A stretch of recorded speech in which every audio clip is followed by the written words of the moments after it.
क्या आप जानते हैं कि पाकिस्तान और भारत के दरमियान होने वाली कशीदगी भी जम्मू कश्मीर की आवाम पर कैसा असर डालती है?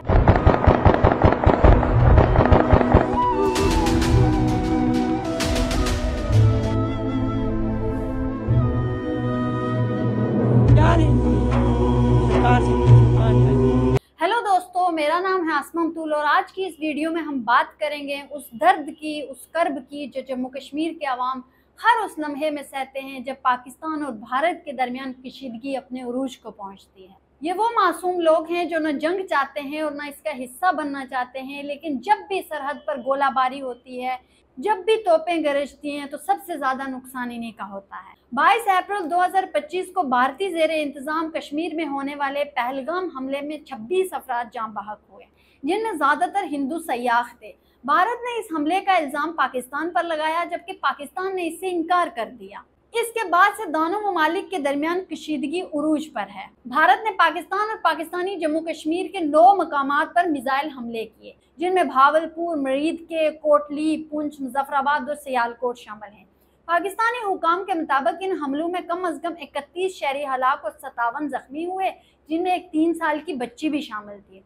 भारतीय हुकाम के मुताबिक उन्होंने आर्मी को टारगेट नहीं किया और न ही सिविलियन को, बल्कि दहशतगर्दों के ठिकानों को तबाह किया। और इसकी आड़ में भारत ने मस्जिदों और मदरसों को टारगेट किया, जबकि हकीकत इसके बरक्स है। ऐसी कोई भी रिपोर्ट सामने नहीं आ सकी जिसमें अभी तक कोई दहशतगर्द मारा गया हो, क्योंकि अभी तक सिविलियन की आबादी के जवान, बुजुर्ग, मासूम बच्चे मारे गए हैं। पाकिस्तान की जवाबी गोलाबारी से भारतीय ज़ेरे इंतजाम जम्मू कश्मीर के जिला पुंछ में 12 शहरी हलाक और दर्जनों जख्मी हुए, जिनमें बच्चे, बुजुर्ग और औरतें भी शामिल हैं। सरहद के दोनों इतराफ कश्मीरियों का खून ही खून दिखाई देता है, जो कि आपको मेन स्ट्रीम मीडिया पर कहीं भी देखने को नहीं मिलेगा। सरहदी इलाकों में हजारों खानदान नकल मकानी पर मजबूर हुए। पुंछ, राजौरी और कोटली जैसे इलाकों में लोगों ने अपने घर बार छोड़ दिए। सिर्फ मुजफ्फराबाद और इसके आसपास के इलाकों में तकरीबन 5000 से ज्यादा अफराद नकल मकानी करने पर मजबूर हुए। सरहदी गांव के किसान अपनी जमीनों तक नहीं पहुंच पा रहे, दुकानें बंद हैं, स्कूल बंद हैं, रोजगार खत्म हो चुका है। पाकिस्तान के ज़ेरे इंतजाम कश्मीर में 2024 तक गुर्बत की शरह 35% से तजावुज कर चुकी थी और ये तनाज़ा मजीद उसको बढ़ा रहा है। जब भी पाकिस्तान और भारत के दरमियान फौज सरहद पर एक दूसरे पर गोलाबारी करते हैं, तो मरता सिर्फ कश्मीरी है जो अपनी मेहनत से 2 वक्त की रोटी कमाता है। लोग अपने प्यारों की लाशें उठा रहे हैं, अपने घर जो उन्होंने अपनी जिंदगी भर की जमा पूंजी से बनाए हैं, एक लम्हे में उन्होंने सब कुछ खत्म होते हुए देखा है। बच्चों के कानों में गोलियों की आवाज गूंजती है, वो रात भर नहीं सोते। बुजुर्ग अपनी जिंदगी की जमा पूंजी को तबाह होते हुए देखते हैं। औरतें अपने बच्चों को बचाने की कोशिश करती हैं। ये है जम्मू कश्मीर की आवाम की जिंदगी, एक ऐसी जिंदगी जो खौफ, गुर्बत और तबाही के साए में गुजरती है। जब भी दोनों तरफ से फायरिंग होती है तो नुकसान सरहद के आर पार रहने वाले कश्मीरियों का होता है। भारतीय ज़ेरे इंतजाम कश्मीर हो या पाकिस्तानी ज़ेरे इंतजाम कश्मीर, जब भी गोलाबारी होती है तो मासूम कश्मीरियों की जानें जाती हैं। और ये कोई पहली बार नहीं हुआ।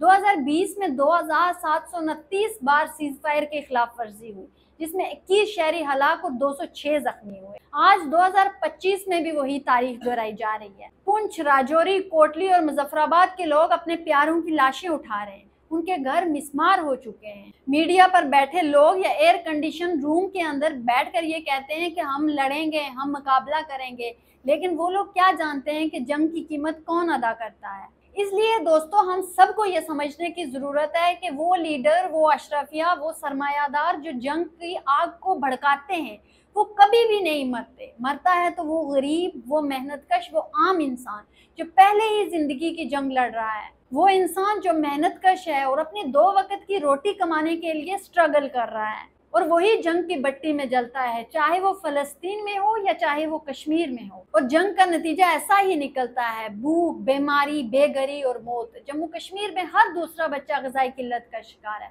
हर तीसरा खानदान गुर्बत की लकीर से नीचे जिंदगी गुजार रहा है। अगर पाकिस्तान और भारत के दरमियान बड़ी जंग छिड़ जाती है तो इसका नतीजा न सिर्फ एशिया बल्कि पूरी दुनिया के लिए तबाहकुन हो सकता है। ऐसी जंग जो 2 एटमी ताकतों के दरमियान हो, उसके नतीजे सोच कर ही रोंगटे खड़े हो जाते हैं। ये वो हकीकत है जिसे कश्मीरी अवाम हर रोज़ जीते हैं। उन्होंने अपने बच्चों की लाशें उठाई हैं, अपने बुजुर्गों को मरते हुए देखा है, अपने घरों को मलबों में तब्दील होते हुए देखा है। सरहद पर लड़ने वाले फौजी भी हमारे अपने, वो भी मेहनत कश तबके से आते हैं, जिनके खानदान उनके बगैर बेसहारा हो जाते हैं। वो फौजी जो अपने घर की जिम्मेदारी पूरी करने के लिए फौज में शामिल होता है, उसे भी सरहद पर भेज दिया जाता है, जहां उसकी जान भी जा सकती है। लेकिन उस जंग के बाद उस खानदान का क्या होगा, ये कोई नहीं सोचता। जंग सिर्फ जानी और माली नुकसान तक महदूद नहीं होती, बल्कि इसके नफ्सियाती असरात नस्लों तक सफ़र करते हैं। जम्मू कश्मीर के अवाम दहाइयों से सरहदी इलाकों में रहने वाले बच्चों, औरतों, गोलाबारी की वजह से PTSD का शिकार हो जाते हैं। गोलाबारी की आवाज़ें, लाशें और तबाही के मनाजर उनके जहनों पर नक्श हो जाते हैं। एक रिपोर्ट के मुताबिक भारतीय ज़ेरे इंतज़ाम कश्मीर में 60% से ज़ायद बच्चे मुसलसल जंग में रहने की वजह से PTSD का शिकार पाए गए हैं, क्योंकि बच्चे रात को सोते नहीं हैं। उन्हें लगता है कि अगला गोला उनके घर पर लगेगा, क्योंकि मुसलसल जंग होने की वजह से लोग नकल मकानी पर भी मजबूर हो जाते हैं, और नकल मकानी करने वाले लोगों को नई जगहों पर जाकर ज़्यादा नफ्सियाती मसाइल का सामना करना पड़ता है। मुसलसल तशद्दुद, माशी बदहाली की वजह से कश्मीर के नौजवान मायूसी का शिकार हैं, क्योंकि वो जिंदा रहने के लिए नफ्सियाती असरात पर पड़ने वाली एक जंग लड़ रहे हैं। वो बच्चे जो आज गोलाबारी के साए में पल रहे हैं, वो कल इस ट्रॉमा को अगली नस्ल तक मुंतकिल करेंगे, और ये एक ना खत्म होने वाला सिलसिला है जो सिर्फ अमन से ही रोका जा सकता है। दोस्तों, ये वक्त है कि हम इस जंगी जुनून के खिलाफ आवाज उठाएं।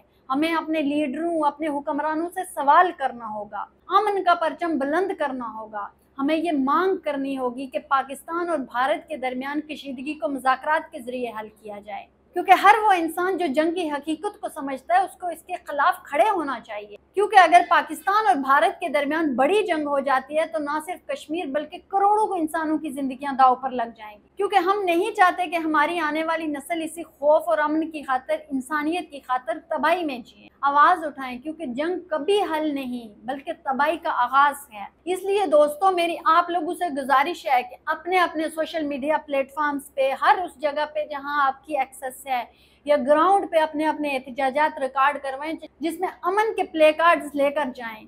हर उस जगह पे अपने एहतजाज को रिकॉर्ड करवाएं जहां आपको लगता है कि आपकी आवाज़ कहीं पर जा सकती है, क्योंकि आपको नहीं मालूम कि जंग के नताइज क्या हो सकते हैं। इस टाइम जो जम्मू कश्मीर के अंदर लोग जंग को भुगत रहे हैं, उनको मालूम है कि हकीकत में जंग क्या होती है। दूर दराज एरियाज में बैठे हुए लोग उस जंग के उस खमियाजे को नहीं भुगत सकते, और न जान सकते और न समझ सकते। इसलिए पाकिस्तान और हिंदुस्तान के अवाम को ये बात समझनी होगी कि जंग किसी मसले का हल नहीं है, क्योंकि जंगों से आप और हम मरेंगे। उस तबके को कोई फ़र्क नहीं पड़ेगा जो इस जंग से अपना फ़ायदा हासिल कर रहा है।